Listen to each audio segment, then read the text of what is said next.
Well, I grew up in Houston, Texas, and in Houston, it's essential to drive a car. Houston is very big, very wide, very hot, and so if you're gonna exist in that world, you have to own a car.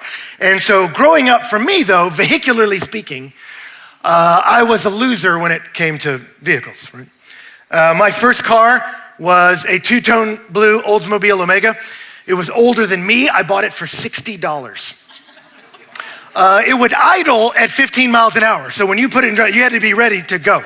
It also had a very loose steering wheel. So if you wanted to turn, you had to get started early. And then you better midway through start working it backwards because you were gonna hit the curb. It also honked every time it turned left, which was awkward because I lived near a middle school and I would drive home as they were getting out, and I scared a lot of middle school girls. Had an all AM radio. It had rained in the car, so you just really didn't want to touch the back seat. Driver's side door didn't open, so it was interesting to get in. I had two options: to slide through the window or to open the passenger side and crawl through. I remember the first time I gave a cute girl a ride home from high school, I opened the passenger side door and she went, oh, and started to get in. I was like, whoa, whoa, whoa. Dove in and then was like, okay, now you can come, all right? Turns out that the previous owner had driven it in a flood, and so there was water in all kinds of places in the engine water should not be, so it dramatically died, and I pushed it into a junkyard. My second car was a Nissan Maxima, and it was one of those ones that would talk to you, and it had like a sultry female voice, which was cool, except that it had electrical problems, so she was crazy. So as I was driving, she'd say things like, left door is open. I'm like, no, it's not, baby. And she's like, right door is open? I'm like, no. She'd say, keys are in the ignition. I'm like, I know. And then she would just die. So much so that I would keep a deck of cards in the car because I would break down so often. My roommates would have to come get me. I'd play solitaire on the side of the freeway.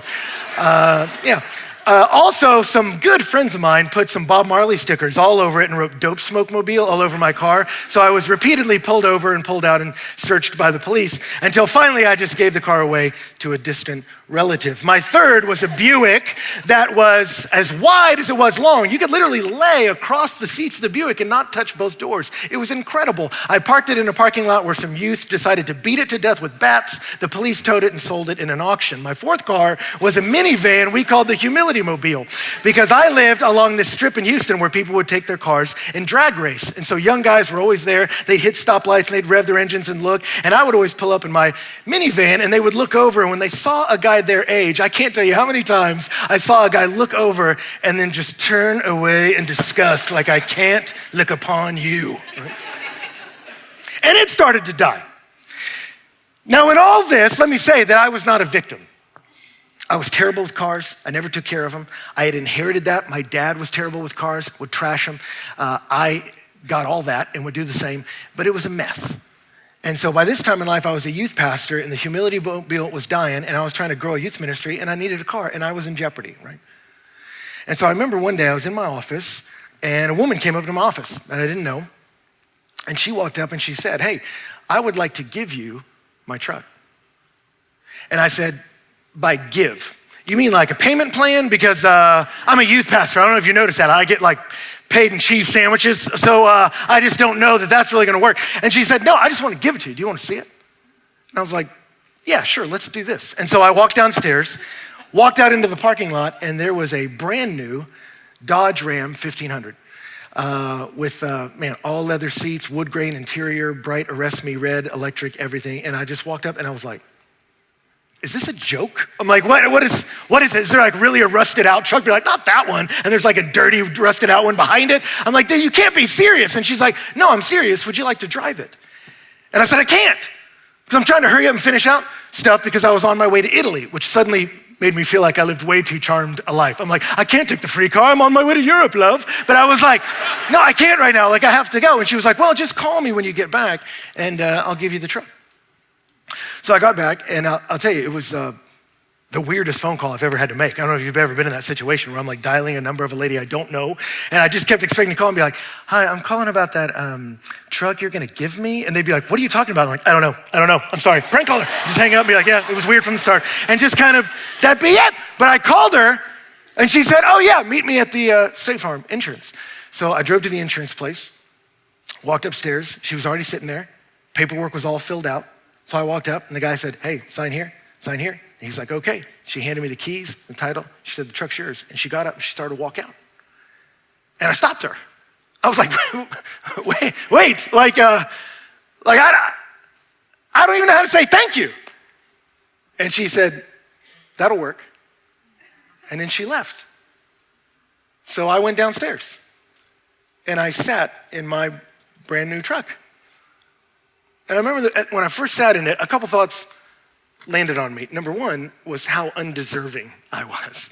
Like, my track record proved that I should not be trusted with anything other than the Oldsmobile Buick, right? And yet here I am with this car, and I'm like, this is unbelievable. I am not a deserving recipient. And the second thing that struck me was how unobligated she was. She did not know me.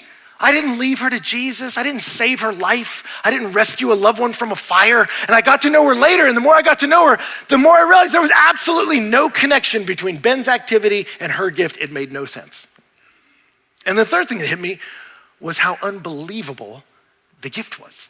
I mean, it was kind of cold that day, and it had seat heaters, and I was like, ooh, that's nice, all right? And I was just like, this is unbelievable. And as I sat there, I don't know how you would feel. I started to panic. I just got this panic attack because I was like, I can't pay her back. Like, there's literally nothing I could do. I felt this obligation. I got to do something, but I'm like, I have nothing. Like, anything I would try to do would be insulting. I mean, honestly, I'd be like, well, $10 cover it. I mean, like, I have no resources, right? And so I started praying. I was like, God, I don't know what to do. I don't know what to do. So I did the only thing I knew how to do. I started praying. And two things landed on me as I prayed. Number one was gratitude. As I sat there in that car, I thought, I needed a car. God, I asked you for a car, and you gave me one. And you went above and beyond my expectations. Right? And the second thing that hit me was a sentence just popped into my head. How do you honor the giver?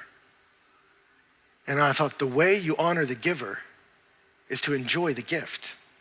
That's how you honor her. It doesn't honor her if I drive around ashamed, like, I'm not worthy of this. I'm not worthy. Like, that doesn't honor her. What honor her is if I just enjoyed it. I needed a truck. She gave me an awesome one. This is amazing. So I felt like in that moment as I prayed, God was like, you know the way to honor the giver? You enjoy the gift. And I went, amen. Yes, sir. So I drove off in my new truck, right? But not before I named her. And I named the truck Grace. Grace.